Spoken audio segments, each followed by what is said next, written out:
Hello, and welcome to Red Rock Relationships, a podcast about communication. Let's unpack the relationships that we encounter in our daily lives and learn about what makes them tick.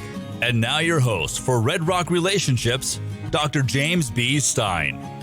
All right, that's the show, and that's my name, and we are back. It is a beautiful day in southern Utah, which I am thrilled about. Last couple of weeks have been not so great, but we are doing well. The sun is shining, and as the old adage goes, we all need somebody to lean on, and that is what we are here to talk about today. We have been talking a lot when it comes to relationships about the type of people that we might tend to turn to in times of need, those folks who can provide us with essential support. And it's finally time to talk about some of those supportive and perhaps not so supportive behaviors with our guest today, Dr. Colter Ray. Really good to have you on the show, Colter. Good to see you, Dr. Stein. The listeners are well aware that essentially this podcast has become an opportunity for me to bring my friends on and just talk about stuff that drove us crazy in grad school. So we have another ASU alum here, and he's currently an assistant professor at San Diego State University. What's the weather like over there?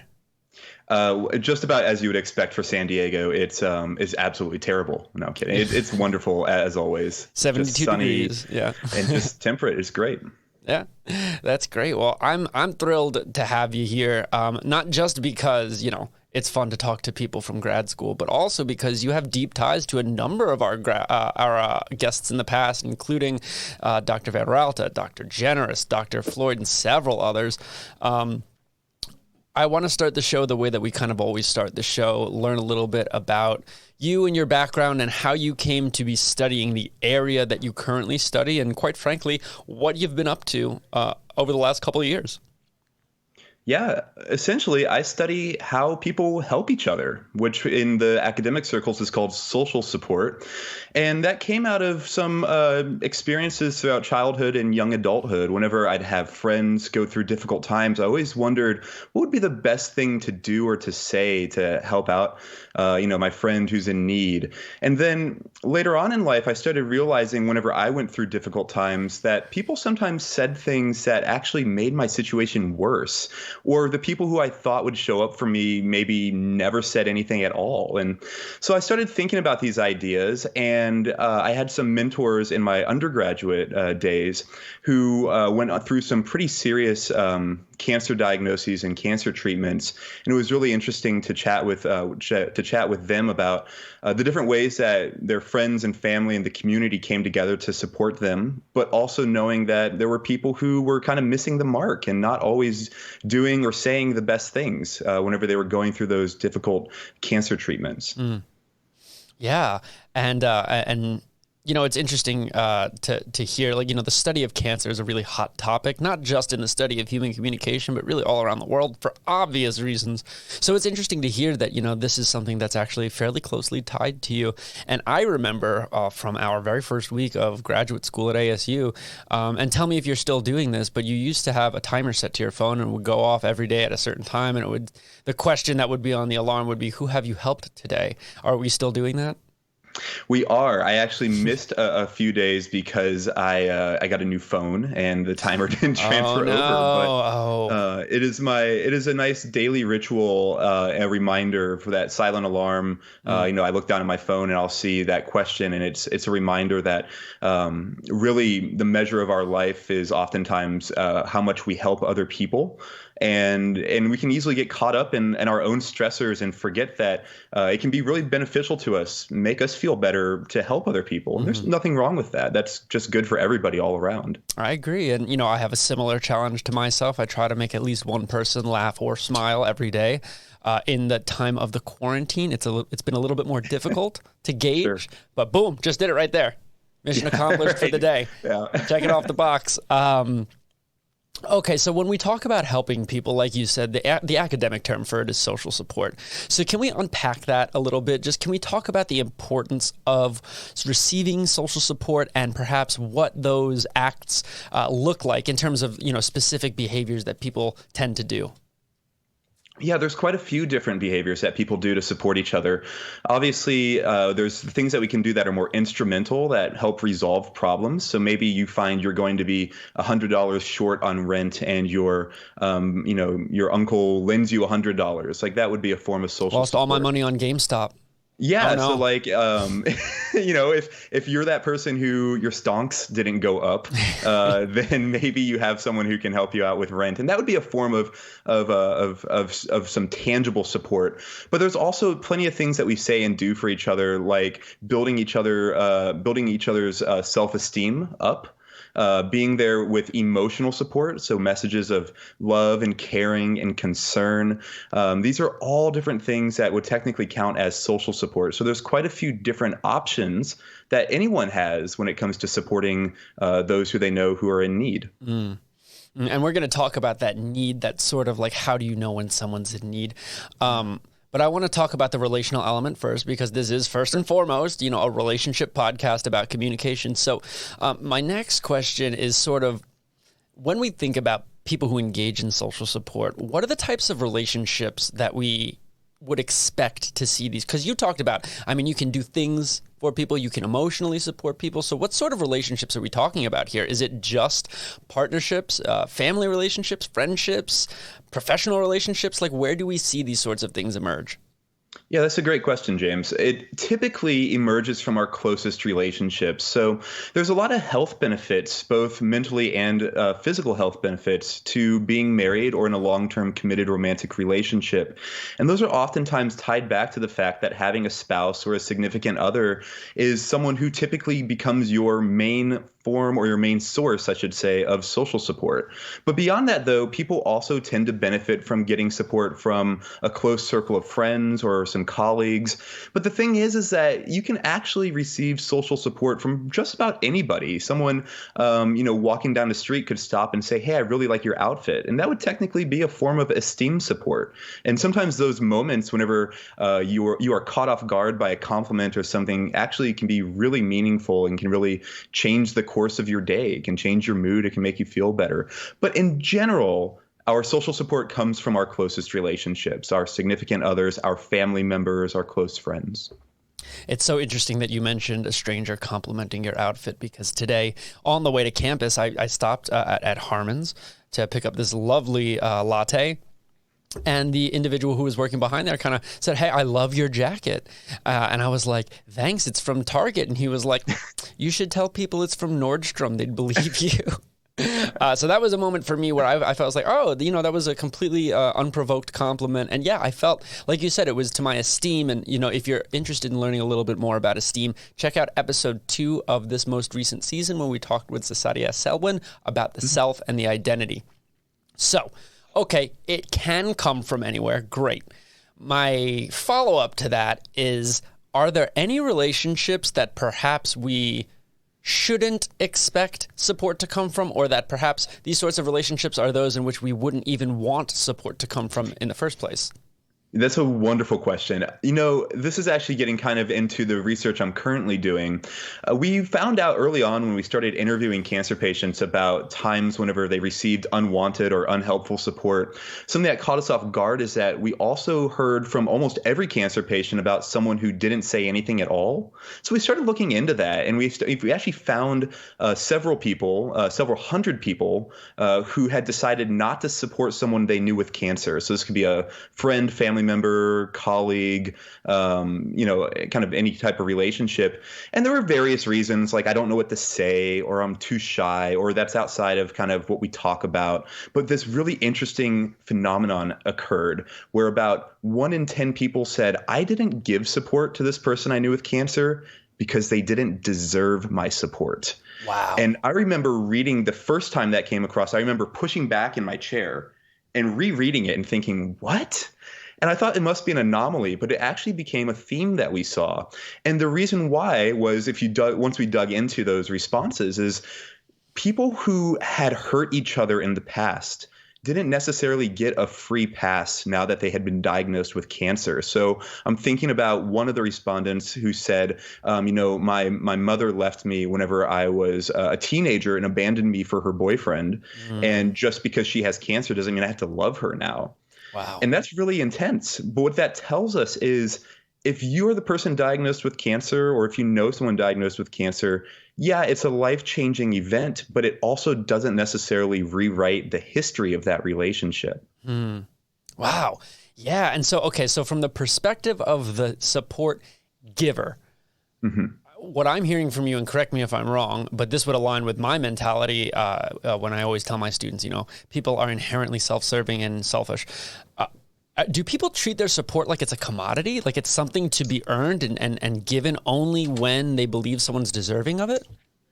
Some people do, and there's actually more research thinking about from the perspective of the receiver. Some people are more prone to really keep tabs on who has said what and who has done what to help them. And other people put it on what me and my friends call the life tab, where we kind of just say, at some point in the next 50 years of our friendship, I'll get you back. And so I don't really need to keep tabs of, what you've done for me or what you've said for me. But I think people absolutely on the giving side of support feel that too, especially if they start to get burnt out by someone who is just constantly asking for help and who's always in need, but never seems to take any responsibility or never really takes the advice they receive. And eventually supporters burn out. And sometimes it also, like I said, has to do with the broader history of that relationship. It might not just be they're burnt out from a month of intense support. It could be that they're burnt out from a decade or decades of this person sort of, leeching on them and always depending on them for all sorts of things. Wow. Yeah. That makes me think about equity theory, which we talked about way back at the very beginning of season 1.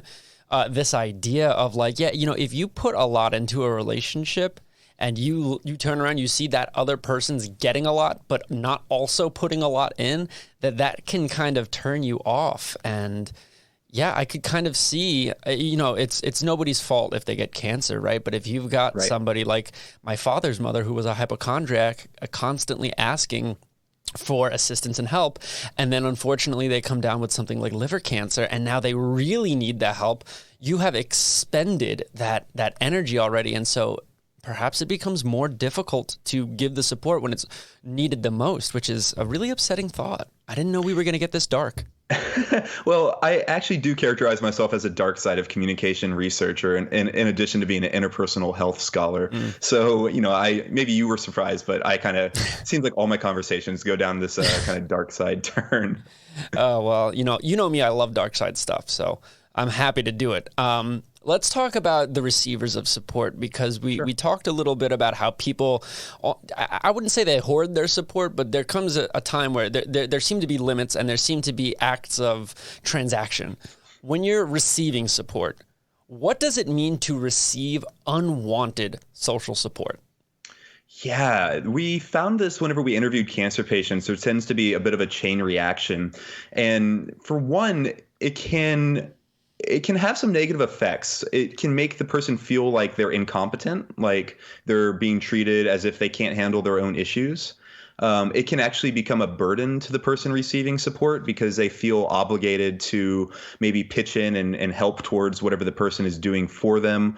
Or they just feel overwhelmed by having to respond to all these messages that they receive all at once. And that can be really stressful, especially if they're the type of people who are, I would call them box closers. They don't like to leave people hanging on Facebook chat or in text messages. They feel like they have to respond to every message they receive. I'm that guy.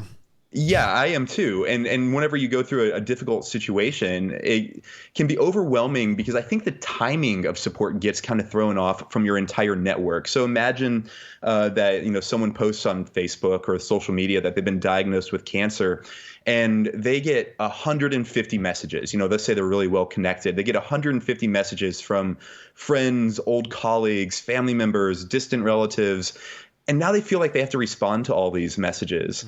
But what's really kind of unfortunate is that, 2 weeks later, that they're not really receiving this huge outpouring of support. It seems to happen like a tsunami all at once, and then it's gone. And it's not gone completely, but a lot of people, they think, I don't really know this person that well. I'll just say one thing, and I've kind of done my due diligence, or I've done my part.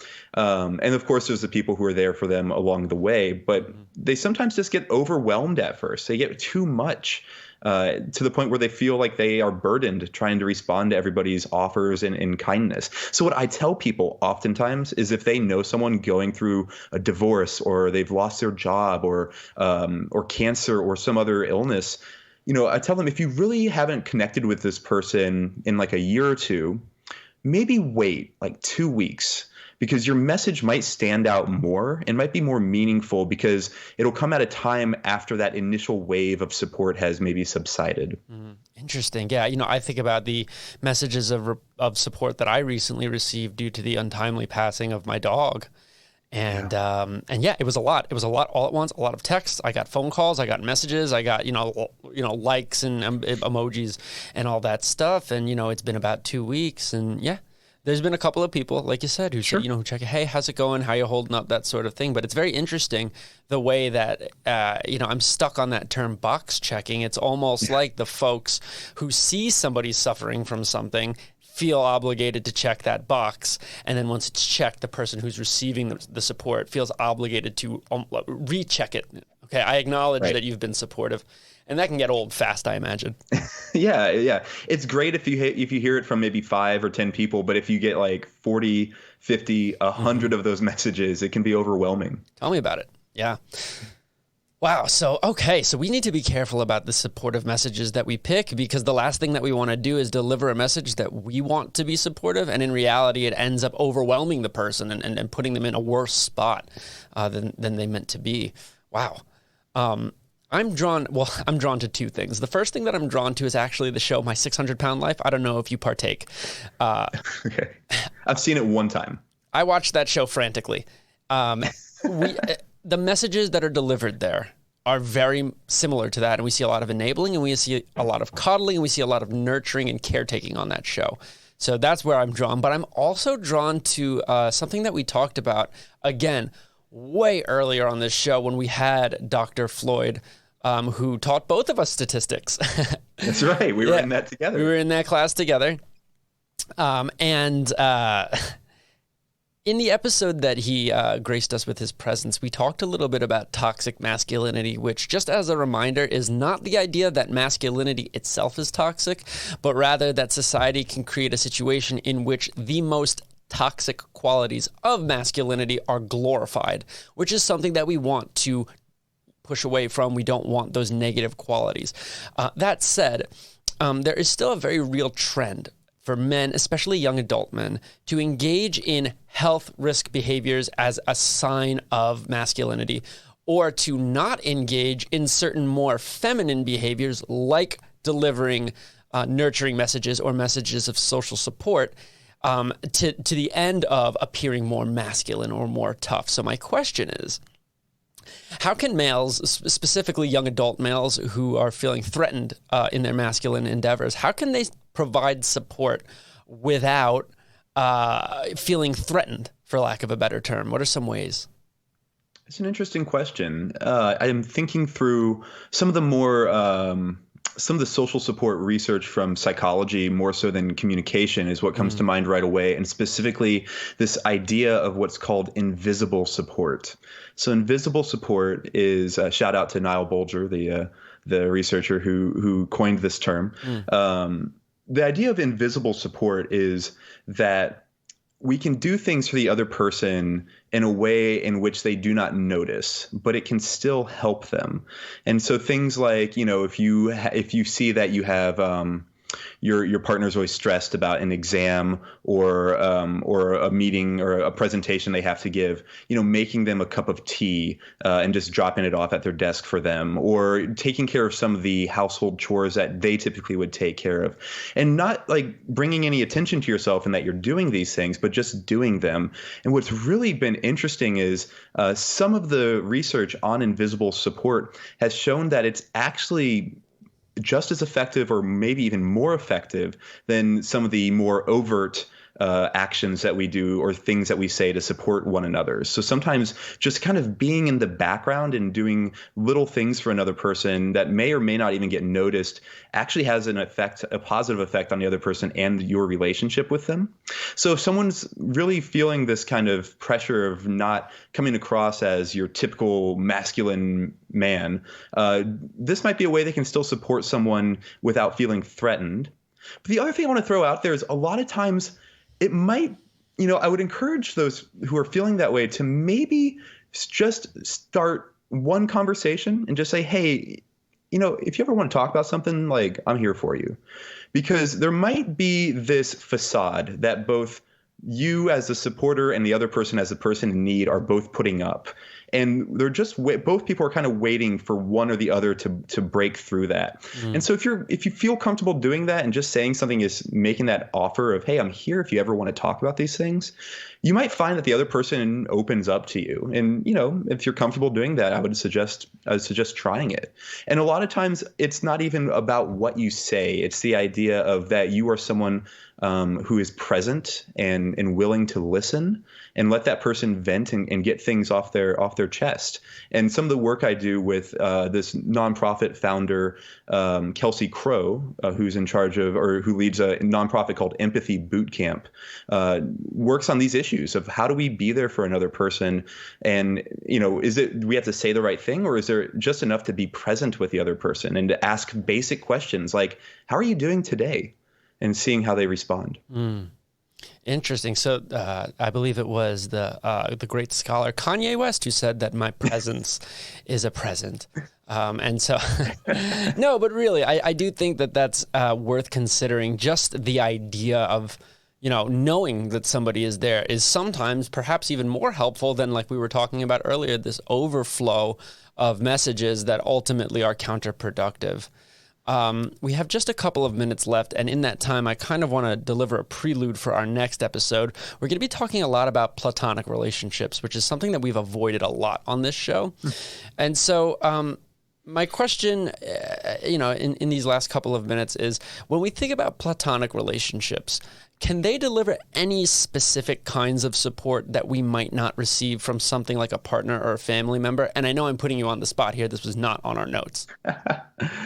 That's a great question. One thing that comes to mind right away is, let's say you are having an issue with your romantic partner, and it's a topic that maybe you wouldn't want to talk to your parents about or family members about. That's another reason, or another time whenever friendship in particular might be really important. And I think I'm glad to hear that you're going to venture more into platonic relationships and studying or talking with folks maybe about friendships, because I think that's an understudied area of what we do. And there are some really unique benefits from friendship. And I think part of it is that they are entered into without obligation. I'm not born into my friendships like I am born into my family. And so some of the most meaningful relationships in my life are my closest friends, because we share interests and we do things together, but we are entered into that just free of any obligation to maintain it, yet we still do, and we still maintain that really deep connection. And just one last thought here is that there's been plenty of research over the years that shows the number of close friends that you have has a really outsized effect on your physical and mental health. And that's important given right now something like 25% of the U.S. adult population says they have 0 close friends that they could turn to. So it's some really shocking statistics on that. But maybe you and future guests can dive into that further. Yeah, wow, that is a crazy number. 1 in 4 people say that they have no close friends. Last week when we were talking with Dr. Kate Fiore, we did touch on a little bit of that. When we study the social network, we are often referring to friends as opposed to family members or as opposed to our partners. But I am no expert on platonic relationships. I would say I am an expert on, close, intimate relationships, which of course platonic relationships can be. But I'm really excited to have our next guest on to unpack some of those more delicate issues that, I don't quite have the tongue for. at this time. But, we have just a few moments left. So, at this time, I'd like to thank our guest, Dr. Ray. It's been a blast having you here. Thanks for having me. I've really enjoyed catching up and talking about all this. Yeah, anytime. And, like we talked about off air, one of these days we're going to have to do a roundtable episode where we sort of get all of us from ASU together and we just kind of sit down. Maybe we even get Paul Monjo in there and have him raise his little conductor's baton. We'll see what happens. That is, unfortunately, all the time we have for this episode. Next time, we're going to be talking about platonic relationships. I'm looking forward to it.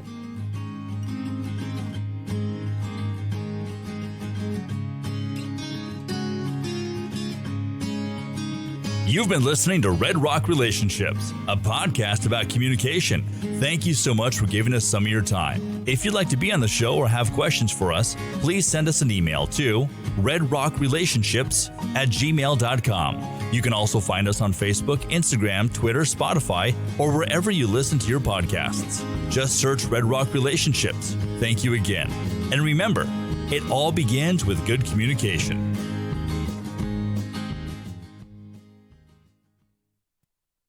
This has been a production from A Podcast Studio.